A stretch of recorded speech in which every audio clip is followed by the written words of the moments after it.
Ayan mga kabukids, nandito tayo sa malawak na sagingan at nangunguha tayo guys ng mga dahon na malalapad dahil magsisimula na naman tayo mga kabukids na magpunla ng ating mga pananim sa garden.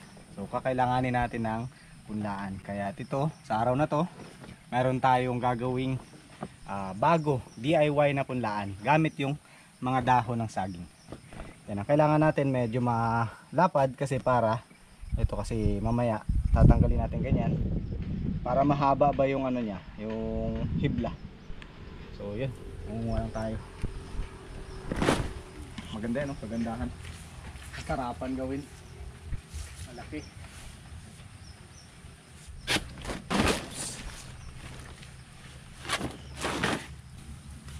Yung medyo malambot kasi baka makunat na rin yung ano, matanda.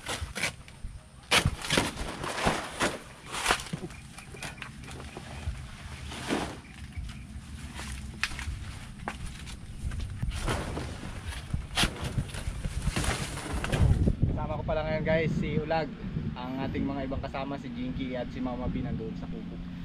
Hinihintay tayo doon. Pagbalik.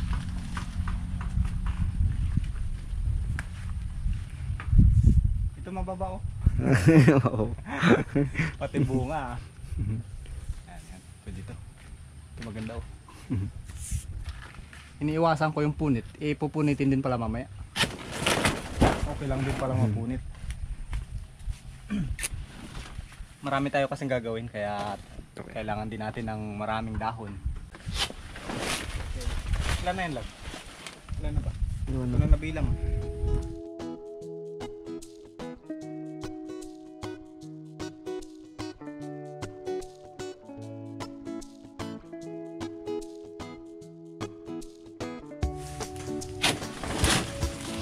Uy, sumabit. Yan, ganda yan. Uy, itong ganda, haba. Isa palag. Yan.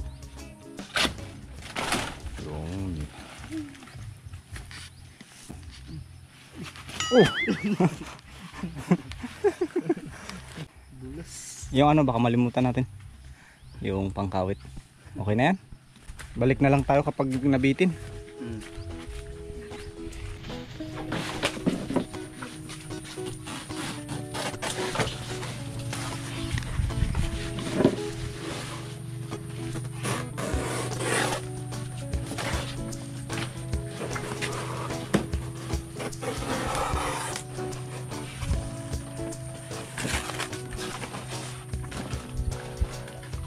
So ayan mga kabukids, naghihimay-himay lang tayo guys ng ating gagawing seedling tray. DIY seedling tray.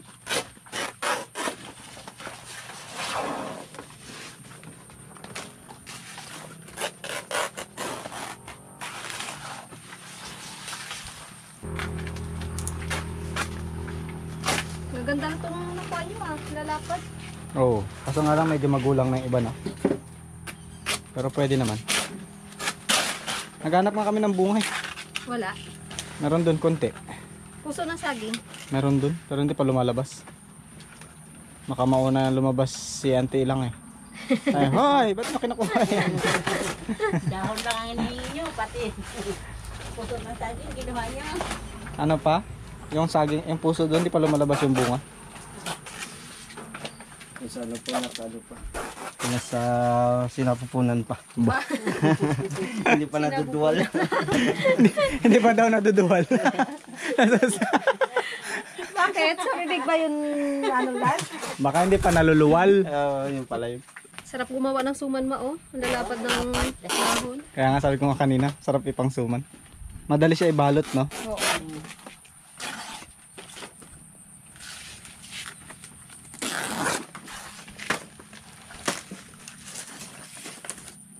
Guys, nagasukat-sukat lang ako para pare-parehasan lapad. At saka yung taas niya, pag yung bilot mo.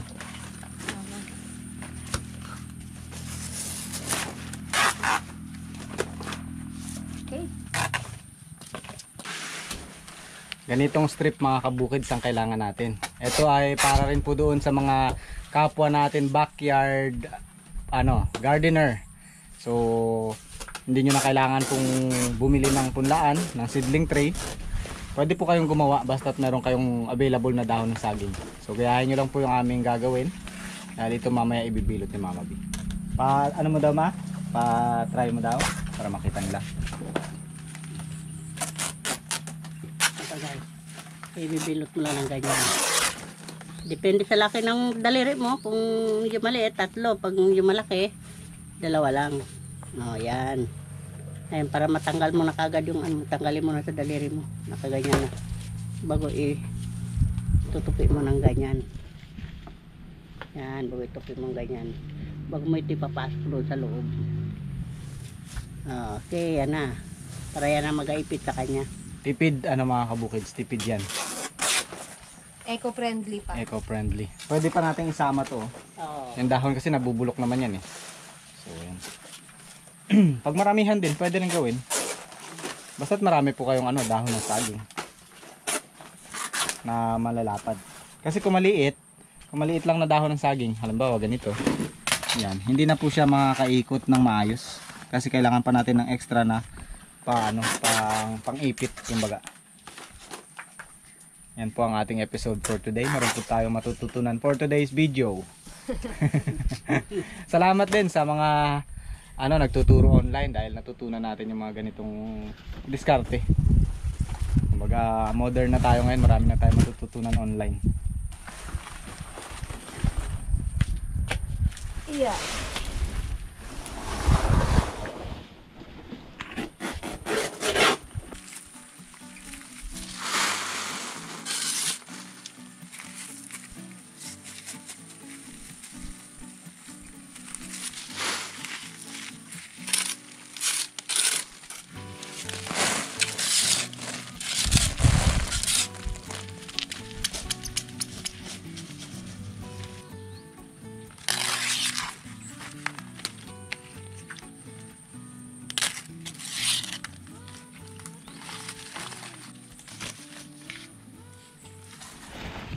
Ayan mga kabukids, meron tayo ditong lupa na maganda para sa ating mga punla.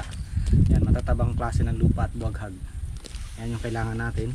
At lang natin, sasalandrahin para hindi sumama yung malalaking particles. May bato eh. Pero magandang klase yan.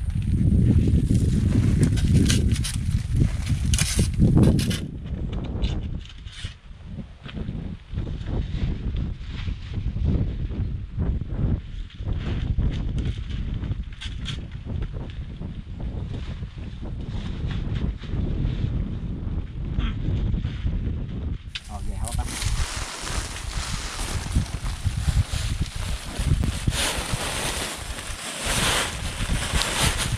Yun. Pino.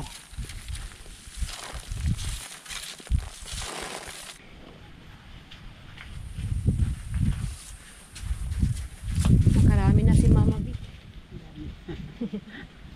Maganda talaga pag malapad ang dahon. 2 ikot bago ko'y ilalak dito sa niya. Yan. Ito yung sobra niya tutupit mo ganyan para pinakalak. Tama, una, lagyan mo na yung mga ginawa mo.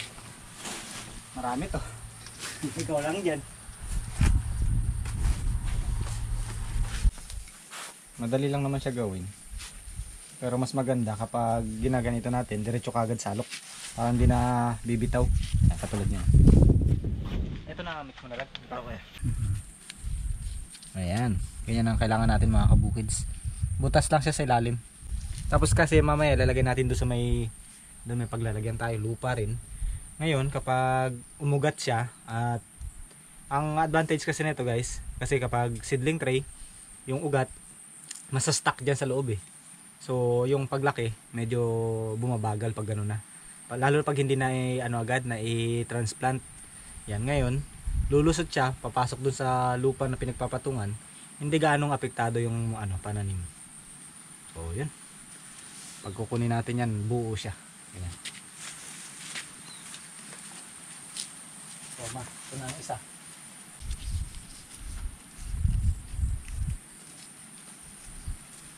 Mabagal lang ako eh. Baguhan. Yun oh. Oh. Salok.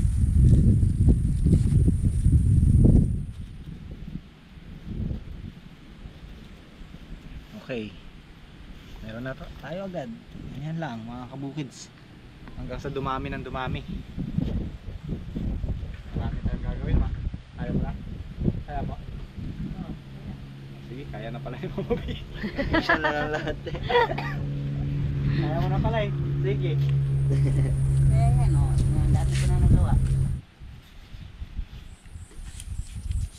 Maliliit lang yung ibang gagawin natin guys. Kasi magkakaiba yung buto nating itatanim. Sa pechay, hindi natin masyadong kailangan na malaki. Sa talong, medyo malaki na ma. Okay. Okay siya. Hindi ko naintindihan ko. Kasi yung talong matagal may transplant. Hmm. So kaya medyo lalakihan natin ng konti. Sa pechay, saglit lang. Maililipat na natin agad eh. Meron din tayong okra at kamatis. Kamatis ang aming pinararami ngayon dahil meron tayong itlog na maalat mga kabukids. Para partner sila.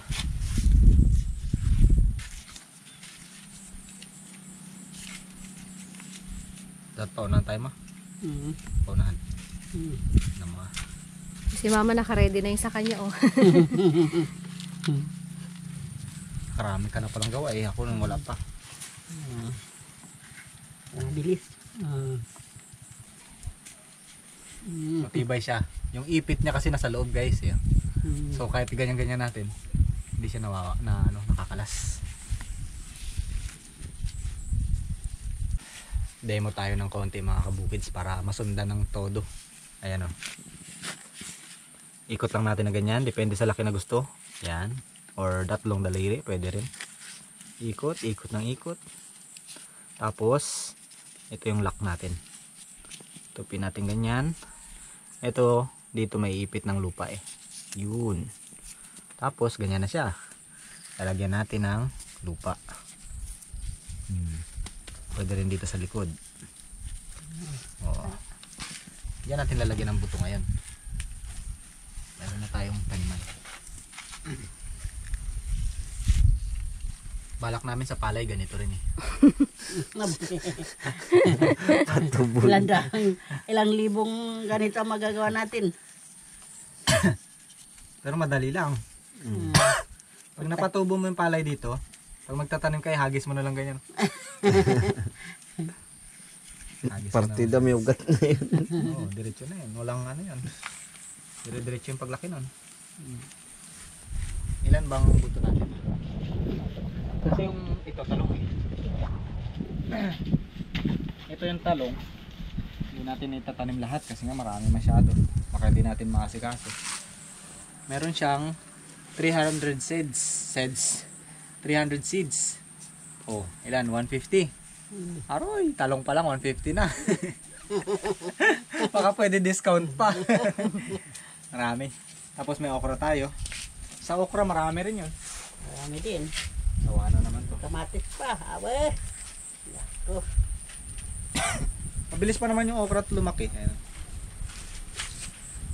Ito ay 200 seeds din. Kunti-kunti lang. Baka hindi tayo Hindi maasikaso. hindi masikaso. Masarap lang kumitas. Mahirap mag-asikaso. Lalo na kung mano-mano bakad. Oo. Tsaka ngayon kasi malakas pa ang ulan paminsan-minsan. Katulad na itong nakarang linggo, isang linggo na yung pag ulan-ulan dahil mayroong bagyo. Mamatay yung ating mga tanim.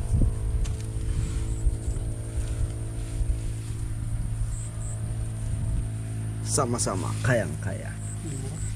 Kayang-kaya natin to. Bigla-bigla na lang Bigla-bigla ka na lang nakakaisip ng sama-sama kayang-kaya. Okay yan. May point. May moto. May motto pa. Time is gold.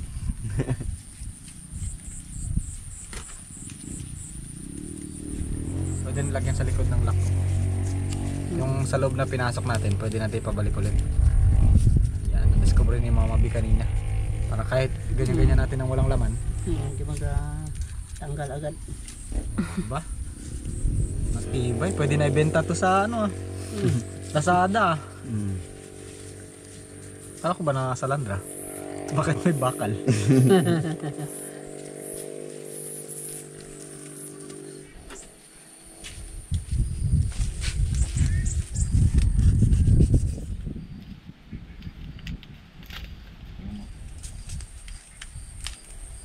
Bagong bukas. Diin lang natin ng konti para medyo lumubog yung buto. Iyon.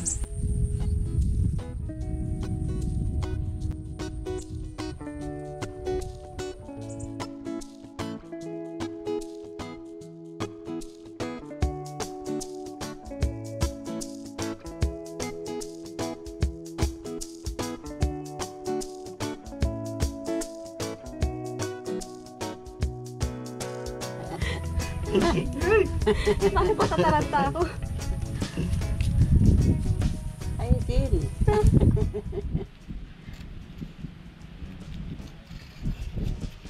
Paunahan makasampu to mga kabukid. Di ba naayos yung ano ni Ulan? Nilagay na ng lupa. Ayos yan. Oh, dalawa. Dalawa. Binibilisan ah. Ayaw patalo ah.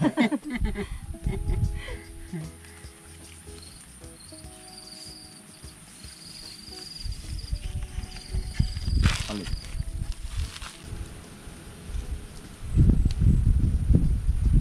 Nangangamoy talo. 2, 4, 6, 8, 9. Hindi na sabi mabubuo yung ayan lang.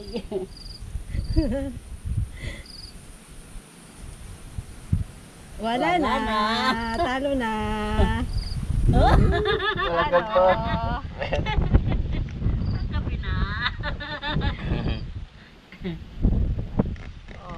Sampo. Sampo na. Kailangan pa mag-train. Kala mo dinino. Nilalamig na ako. Pwede ba matulog muna ako? Kailangan mo nang i-ano yun. Tayo po. Kailangan ko na itong itulog. Kayo muna dyan ah. Good night.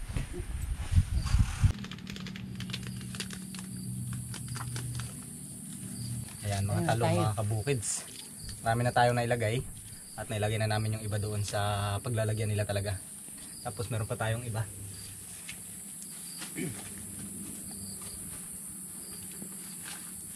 Ito, pechay. Kasi nung nakaraan, nagtanim na kami. Yun nga lang, hindi na namin pinunla. Diniretso na namin. Umulan naman ng katagal-tagal. Kaya natunaw. Ito punla natin. Ayun, daming buto.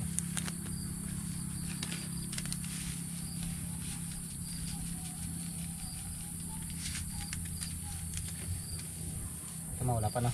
Apa? Ito pa lang nito.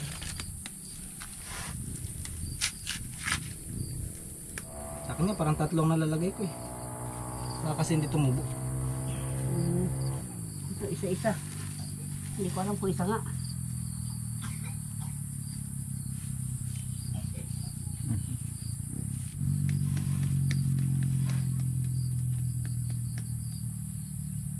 Init ng ano ko, singaw ng mata ko. Tsaka hininga. Ito ang kaso na yan. Sakit mo yun.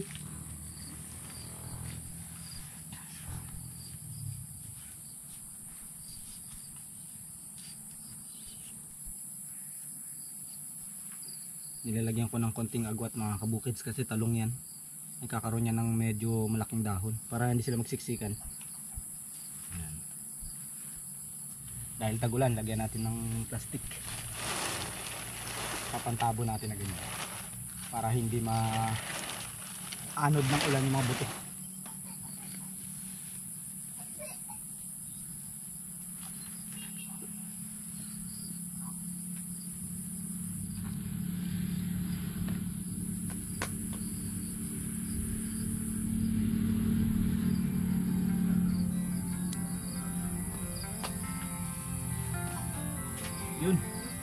Thank you guys for watching. Hopefully meron kayong natutunan for today's video. At yun, simple lang ang ating ginawang seedling tray. Salamat guys. Next time ulit, tingnan natin kung tumubo. Bukids! Bukids.